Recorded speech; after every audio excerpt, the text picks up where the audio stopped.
Well, I mean, I think the first point to make is that African leaders appear to have lost their dignity. And because they have lost their dignity, they are being treated in the most shabby manner. And they are being treated in the most shabby manner to their own applause.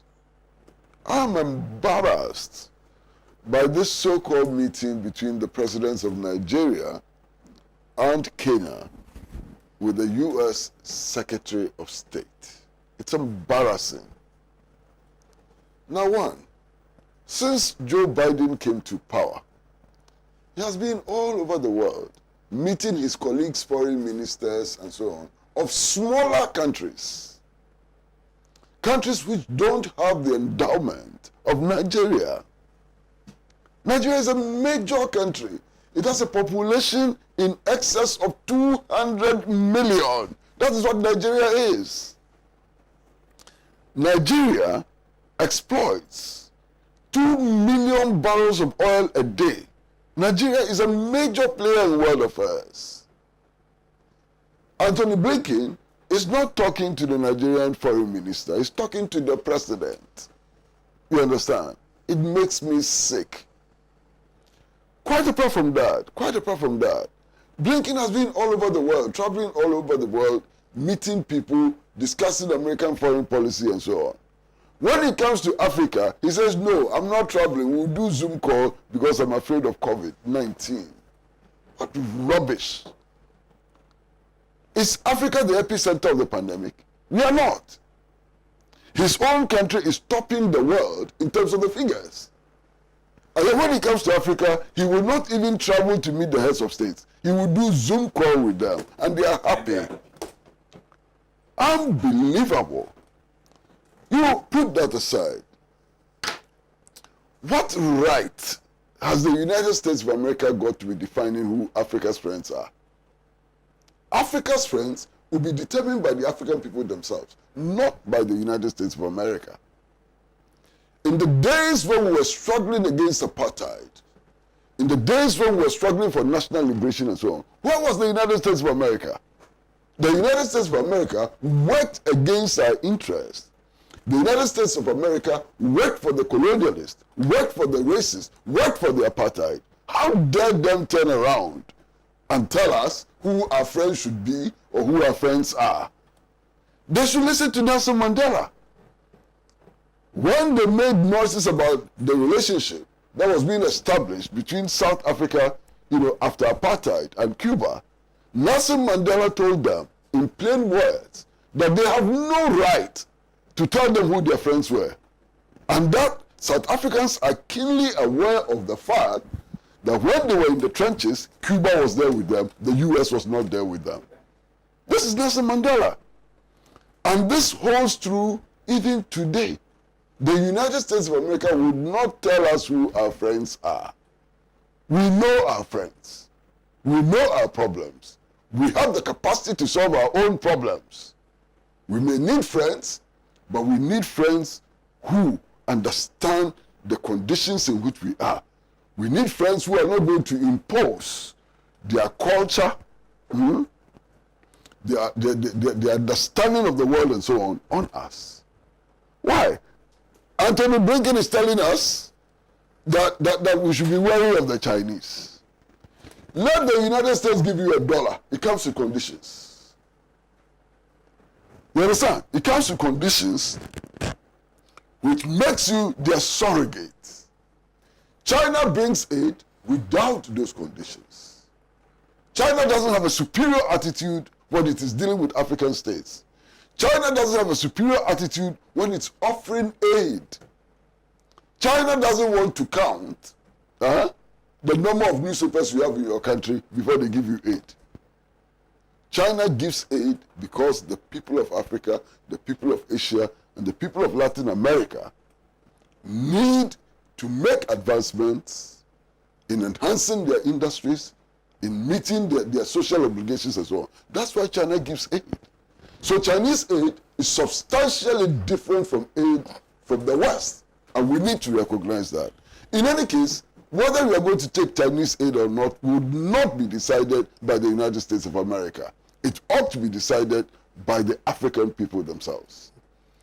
Look, there's a certain level of anti-Chinese hysteria which is being funneled by the West. And unfortunately, many people in Africa, including some of our intellectuals, and even some people on the left, are buying into that useless anti-Chinese hysteria. Yes, there are Chinese in the mining areas in Ghana. True. Illegal mining is destroying our environment. It is true. Those Chinese in the mining areas, are they representatives of the Chinese state? What is their connection with the Chinese state? What is their connection with Chinese foreign policy? None. These are individuals who have come here with our own help. How do they come here? We grant them the visas. When the excavators are moving to the forest areas, don't our security people see the excavators? Our chiefs not complicit in the degradation of our environment and so on. Why blame Chinese? Why don't you blame yourself? We have made this possible. We set up anti-Galamsey squads and so on to go and stop Galamsey. It turns out that all the major political parties, activists of all the major political parties are involved. Is that done by the Chinese? That is not by the Chinese. That is our own error. That is our own inability to enforce our law, to enforce our regulations. You understand what I'm saying? Why? As we sit here, a couple of months ago, a Ghanaian committed murder in the United States of America. Everybody knew a Ghanaian killed his wife, killed his American wife in the United States of America. How do you hold all Ghanaians responsible for the criminal act of individuals? As we sit here, Ghanaians are engaged in the narcotics trade. They are selling cocaine to other capitals. People are taking the cocaine. They are getting demented and so on. Do you blame Ghana for it? You can't blame Ghana for it. And if you can't blame Ghana for the individual criminal acts of its citizens, why do you blame China for the individual criminal acts of its citizens? So we ought to be very careful. Why? One of the African revolutionary leaders who said that anytime you're doing something, I think it was Thomas Sankara who said that anytime the African is doing something and the West is applauding, you have to stop and think. Because you must be doing something wrong.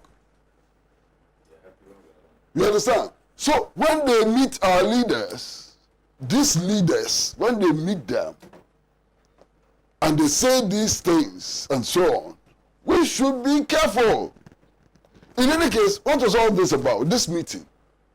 The gravamen of the discussions at this meeting was about moving the U.S. Africa Command to Africa. It was about establishing a U.S. military base in Africa. That's what they were discussing. And I was so embarrassed. I felt so disgraced by the Nigerian head of state and the kinds of things he said. I am embarrassed by Buhari. Listen. When Buhari was campaigning to replace Goodluck Jonathan, what did he tell the people of Nigeria? That he is a former general, an astute general, and that if he got power, he will be able to stop the operations of Boko Haram. Is that not the promise he made? Now the same Buhari is telling around and saying, hey, I raise my hand, we can't fight Boko Haram. America, come and fight Boko Haram for us. He should be leaving office. He should be leaving office. He has not fulfilled his promise to the Nigerian people. In any case, if Nigeria, a giant in Africa, Nigeria is a giant in Africa. If Nigeria cannot deal with Boko Haram and has to go and beg Anthony Blinken to bring soldiers into Lagos and Abuja and other places to fight Boko Haram, then what would other countries do? What would Gambia do and so on? We are walking back into the embrace of our slave masters.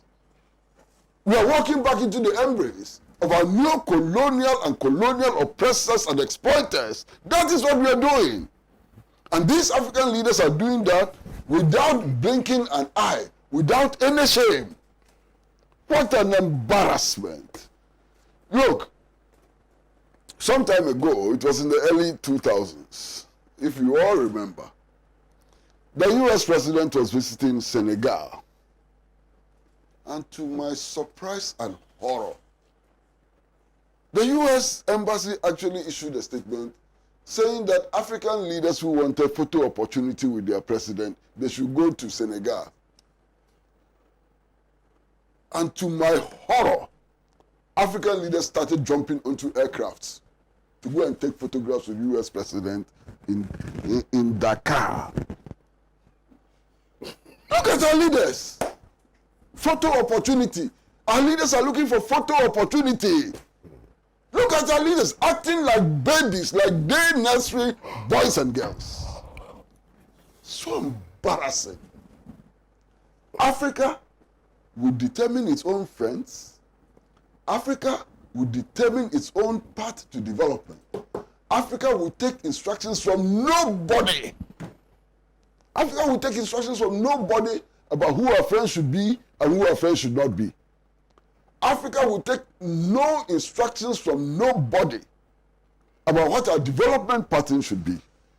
And the African leaders who want to act as house niggers must understand that the African people will not allow that to happen.